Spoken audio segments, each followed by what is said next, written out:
이번 강의는 데이터베이스에서 키입니다. 자, 먼저 데이터베이스에서 후보키, 기본키, 대체키입니다. 자, 화면에 테이블을 봅니다. 학번, 이름, 주민번호, 여건, 학과, 학년, 성별이 있는데 행을 구별할 수 있는 것은 뭘까요? 학번은 행을 구별할 수 있죠. 역시 주민번호도 행을 구별할 수 있겠죠. 역시 여건 번호도 행을 구별할 수 있습니다. 자, 이렇게 테이블에서 행을 구별할 수 있는 키를 후보키라고 합니다. 자, 이 후보키에서 어떤 업무를 처리하는데 적합한 것을 하나 선택하여 사용할 수 있겠죠. 이때 선택된 키를 기본키라고 합니다. 그러면 선택되지 않는 키가 있겠죠. 나머지 키는 대체키라고 합니다. 자, 이 후보키 특징입니다. 후보키는 유일성과 최소성을 만족해야 합니다. 아래쪽에 정리되어 있습니다. 유일성이라는 것은 모든 투플에 대해서 후보키의 속성값이 서로 다른 경우이죠. 최소성은 당연하게 최소의 속성만으로 무엇을 행을 구별할 수 있을 때 최소성을 만족한다라고 합니다. 자, 이번엔 슈퍼키와 후보키의 관계를 정리합니다. 먼저 화면 그림을 봅니다. 슈퍼키는 유일성만 만족하는 키이고 후보키는 앞에서 정리한 것처럼 유일성과 최소성을 동시에 만족하는 키입니다. 자, 이 슈퍼키하고 후보키는 그림에서 보듯이 포함의 관계인데 이런 포함의 관계를 필요 조건이라고 합니다. 자, 그러면 필요 조건은 뭘까요? 아래쪽에 사람과 동물의 관계를 나타냈습니다. 다시 말하면 사람이 되기 위해서는 반드시 동물이 되어야 한다라는 것이죠. 이런 관계를 무엇이라 하느냐? 필요 조건의 관계라고 합니다. 자, 그러면 슈퍼키는 유일성만 만족하는 키라고 하는데 슈퍼키는 여러 가지 종류가 있겠죠. 오른쪽에 예를 들었습니다. 학번, 이름, 학과로 구성된 테이블에서 슈퍼키는 딱 하나가 될 수 있는 것이 아니고 여러 개 아래 예를 들었습니다. 먼저 학번 하나만 행을 구별할 수 있죠. 학번 하나는 후보키도 되지만 무엇도 된다는 거죠. 슈퍼키가 될 수 있습니다.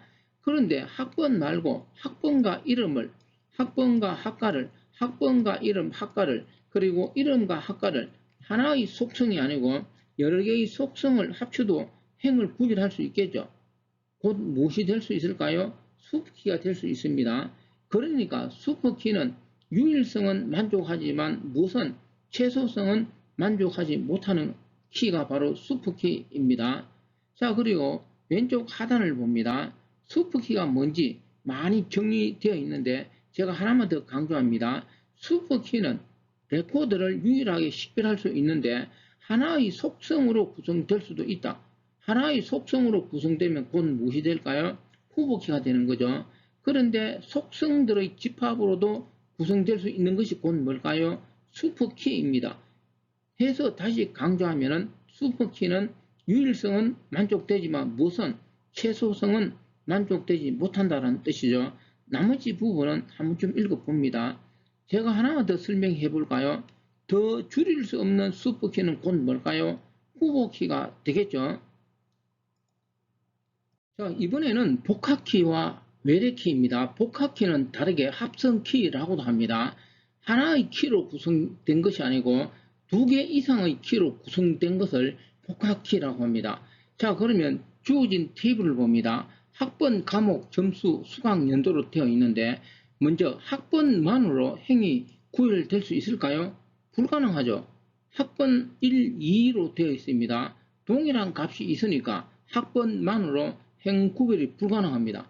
자, 그러면 이런 테이블은 학번하고 무엇을 합쳐야만이 행이 구별될 수 있을까요? 학번하고 과목을 합치면 행 구별이 되겠죠.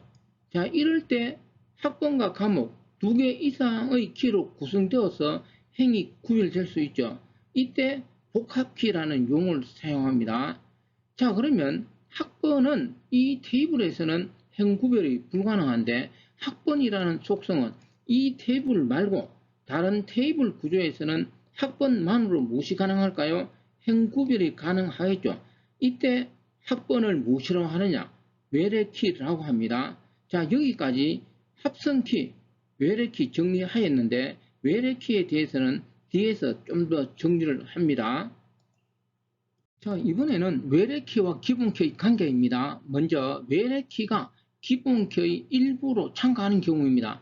아래 예를 봅니다. 수강 테이블하고 교과목 테이블이 있는데 먼저 수강 테이블에서 학번만으로는 행구별이 불가능합니다. 학번하고 과목을 합쳐야만 무엇이 가능할까요? 행구별이 가능한 경우입니다. 자, 여기서 학번하고 과목 모두 각각 무엇이 될 수 있을까요? 외래키가 될 수 있는데 지금 화면에 보여주는 것은 과목을 외래키로 설정한 경우입니다. 자, 위에 적어둔 글자를 읽어봅니다. 우리가 데이터베이스에서 밑줄은 기본키를 나타내고 이틀리체는 외래키를 나타내는 데 사용합니다.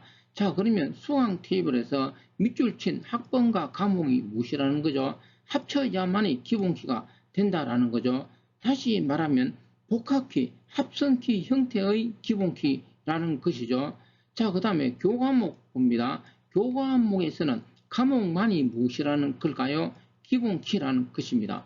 자, 그러면 수강 테이블하고 교과목 테이블의 참조 관계입니다. 바로 이 수강 테이블의 과목이 무엇을 참조하고 있을까요? 교과목 테이블의 과목 속성을 참조하고 있다라는 것을 나타내고 있습니다. 자, 아래쪽에 추가로 정리되어 있습니다. 다시 한 번 더 강조합니다. 자, 수강 테이블에서 과목은 외래키에 속합니다. 그런데 학번도 뭐가 될 수 있죠? 외래키가 될 수 있습니다. 자, 그리고 기본키는 학번과 과목인데 기본키는 무엇을 늘 값을 가질 수 없겠죠.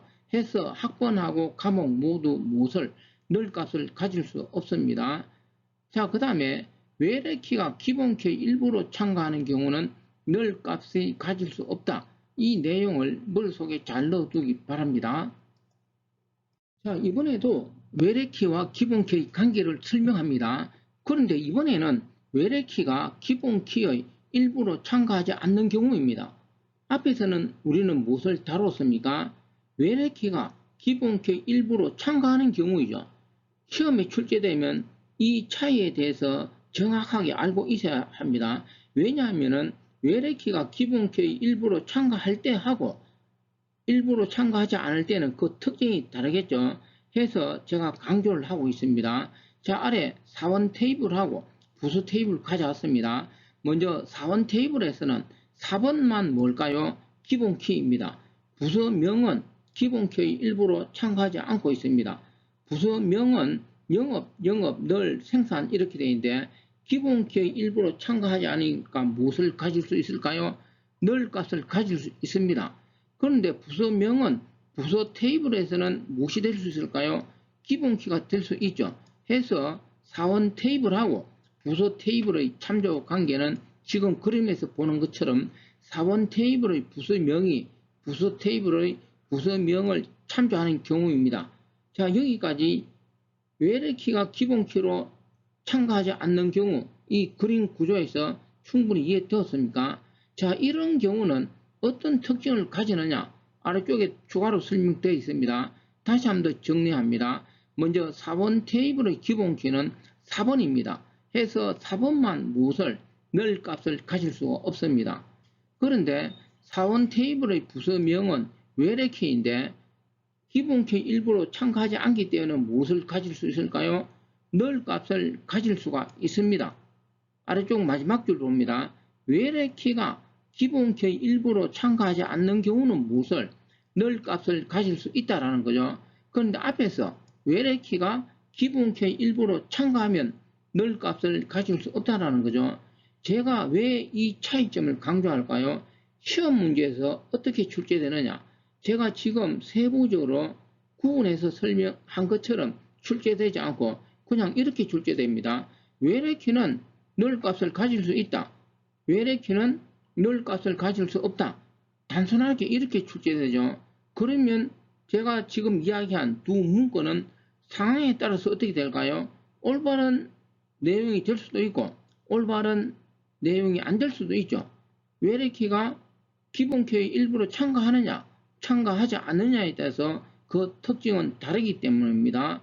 해서 시험 문제에서 어떤 조건을 제시하지 않고 단순하게 출제가 되었을 때 잘 보고 답을 하나 찾아야 합니다. 자, 이번에는 기출문제 하나 분석합니다. 2022년 국가 7급에서 출제된 내용입니다. 외래키에 대한 설명은 옳은 것선입니다. 자, 문제를 풀어봅니다. 자, 1번입니다. 외래키는 중복 값을 허용하지 않는다라고 하는데 틀렸습니다. 외래키는 기본키가 아니므로 중복된 값을 허용할 수 있죠. 이거는 무엇을 말하는 걸까요? 외래키가 기본키의 일부로 첨가하지 않는 경우이죠.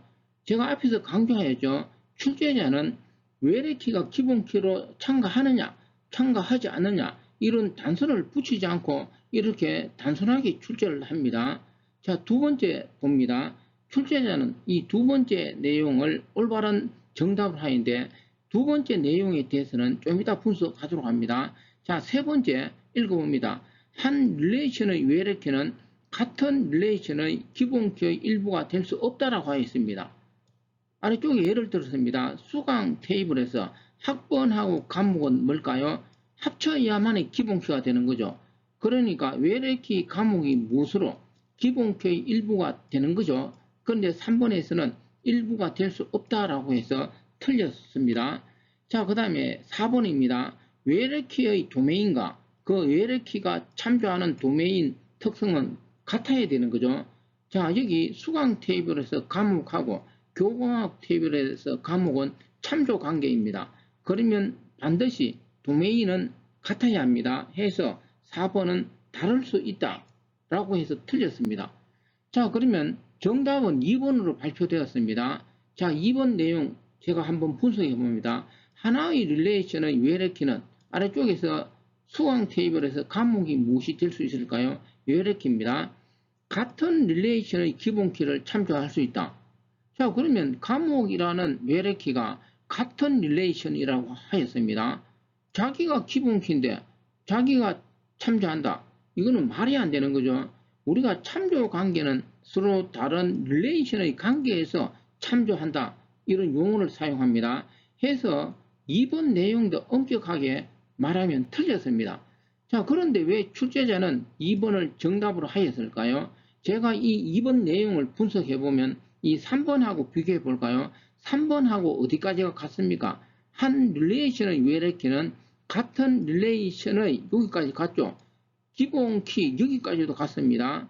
일부가 될 수 없다라고 하였죠. 제가 볼 때 출제자가 일부가 될 수 있다. 이렇게 출제하려고 하였는데 그렇게 출제하지 않고 여기 참조 이런 용어로 사용한 것 같습니다. 용어를 잘못 사용한 것 같습니다. 아무튼 뭐 이렇게 출제되었으니까 참고하고 강조를 합니다.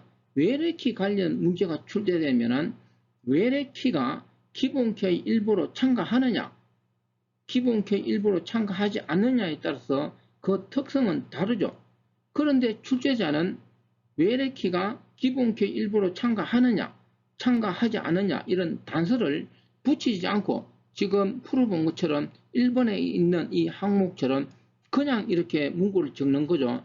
그러면 시험 문제에서 옳은 말이 될 수도 있고 틀린 말이 될 수도 있지 않습니까? 이런 것을 잘 감안해서 사지선다형에서 답을 하나 찾아야 합니다. 이번 강의는 여기까지입니다.